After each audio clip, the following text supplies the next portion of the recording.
Лимбэний эгшиг ба хашийн сэврэл.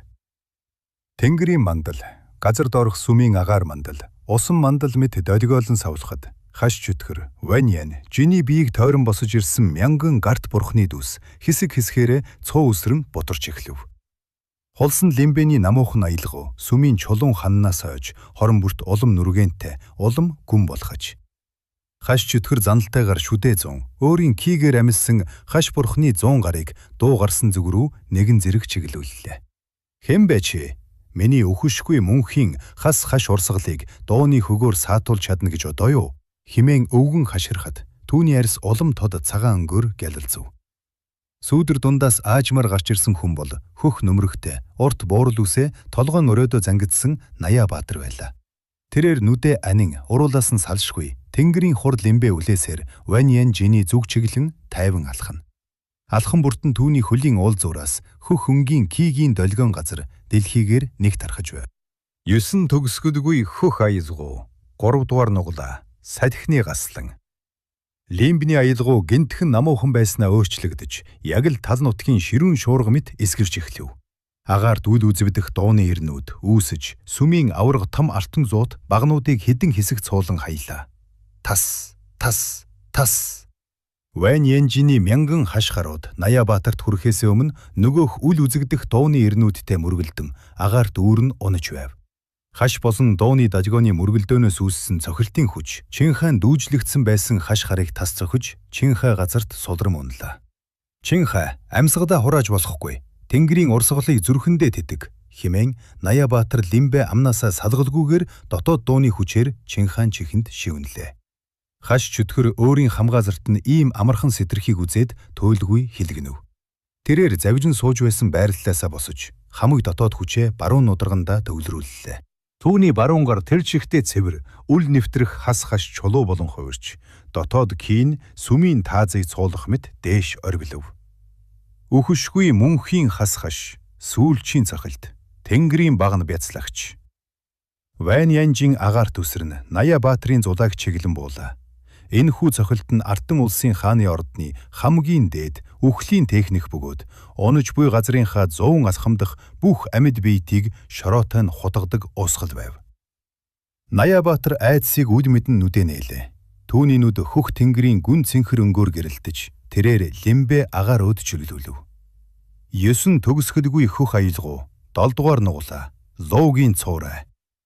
Бөөм! Лимбнээс гасан дууны долгион агаарт асар том хөхлөөгийн ам болон хувирч, дээрээс бууж ирж буй хаш чөтгөрийн нударгыг шууд өмхөн авлаа. Тэнд цэвэр хатуу хүч болон зөөлөн энэ урсгалын туйлын мөргөлдөөн болж, газар доорх сүм тэр жигтэй нуран унах аюулд оров.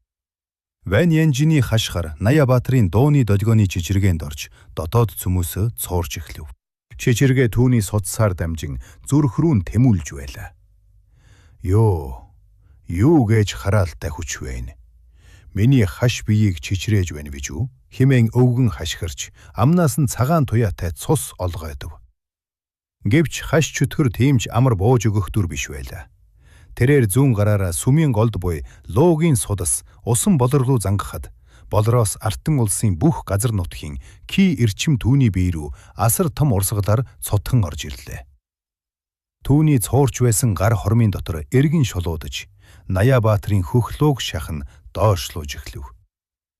Ная, та нар манай луугийн судасны дэргэд намайг хизээч ялж чадахгүй.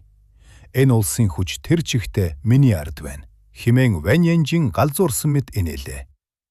Наяабаатрын духан дээр хөлс туулав. Болрын агуу хүчний өмнө түүний хөх аялгууч мөхөсдөж, лимбэн чичрээд эхэллээ. Ваньянжиний хаш нудраг Наяабаатрын толгооноос ердөө 3 алхмын зайд ойртон ирэв.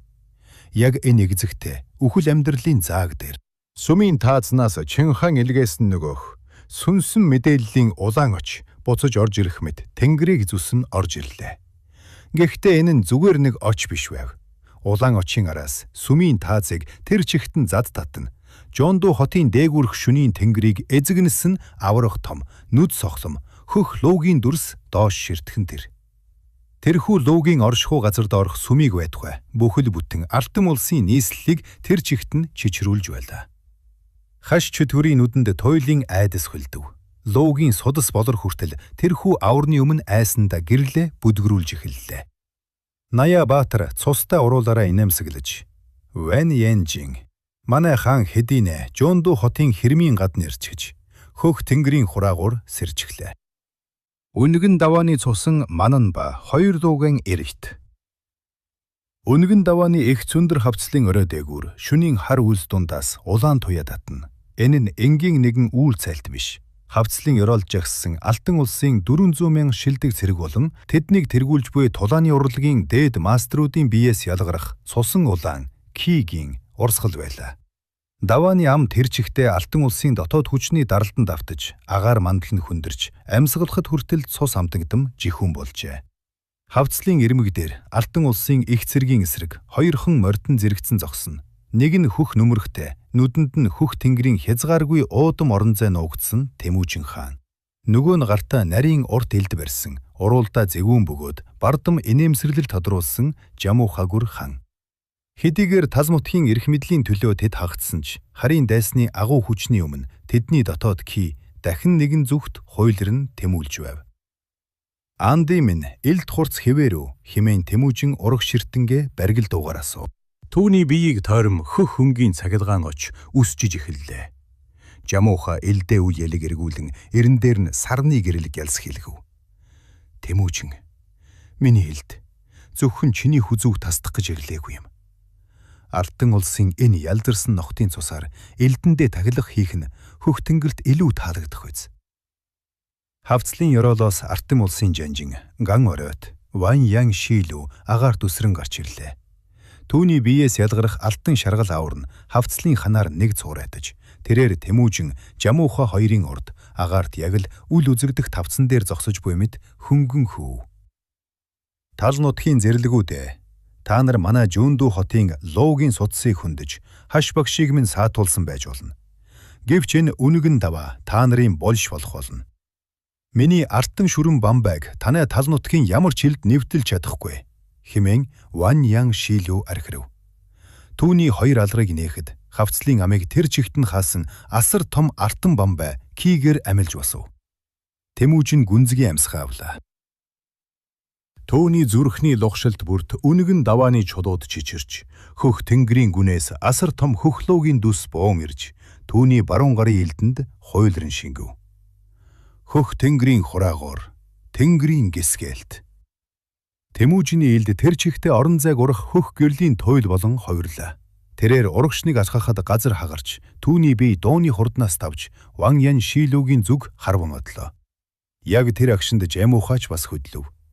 Түүний бие агаарт гурман хуурмаг дүрс болон хуваагдаж, элднээс нь яг л онон голын ширүүн үер мэт цэнхэр кигийн давлгаа хуйлрав. Гурван голын урсгал, ононгийн үер. Бүүм! Тэмүүжиний хөхлөөгийн цохилт Ван Ян Шилүүгийн артан бамбайг шууд мөргөлөө. Хатуу болон үнэмлэхий хүчний мөргөлдөөнөөс үүссэн цохилтын дожбон хавцлын хоёр талын ханыг тэр чигт нь нурааж, Артем улсын эхний игнэний 10 мянган цэргийг дотоод хүчний тесрэлтээрээ шууд үнс нуран болгов. Юу? Энэ хүч. Ван Ян Шилүүгийн артан бамбай дээр анх удаа цууралт үүслээ. Тэмүүжиний тэнгэрийн гисгейт түүний дотоод кийг нь дотроос нь шатааж байв. Гэвч тэрээр Тэмүүжиний цохилтыг барьж байх яг тэр хоромд түүний ард тал, баруун зүүн талаас Жамуухагийн 3 хуурмаг дүрс нэгэн зэрэг элдээ далайн гарч ирэв. Усан давлгаа мэт урсгал, элдний эр хаш, бамбайн цуурсан хэсгүүдээр шууд нэвтэрч, Ван Ян Шилүүгийн дотоод хүчний суудсуудыг тастам одов. Саар! Саар! Аах! Артем улсын суут жанжны амнаас хар цус олгоодж түүний бахархал болсон. Алтан шүрэн бамбайн шир шиг бутран унлаа. Тэрээр хавцлын ёроол руу унаж байхдаа Тэмүүжин Жамууха хоёрын зүг айцтайгаар ширтэв. Тэд хагдсан ч тулалдаж байхдаа тэдний ки яг л нэгэн бие мэд төгс зогтож байлаа.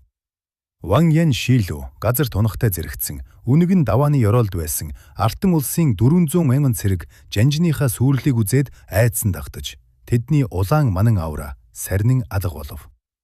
Жамууха элднийхээ цусыг зөөлөнд усаагаад Тэмүүжин рүү харав. Андын залмих хിവэрэ байна. Гэвч үнэгэн давааны жинхэнэ жөтгөр хараахан гарч ирээгүй байх шүү. Түүнийг үгээ дуусгахтаа зэрэгцэн хавцлын гүнээс Артан улсын цэргийн дундаас асар том хар тэрэг гарч ирлээ. Тэрхүү тэрэгний дээр 3 нүдтэй, биеийн тэр чигтээ хар гангаар цутгагдсан мэт Артан улсын домогт үхлийн бурхан гэгдэх нууцлаг тулаанч зогсож байв.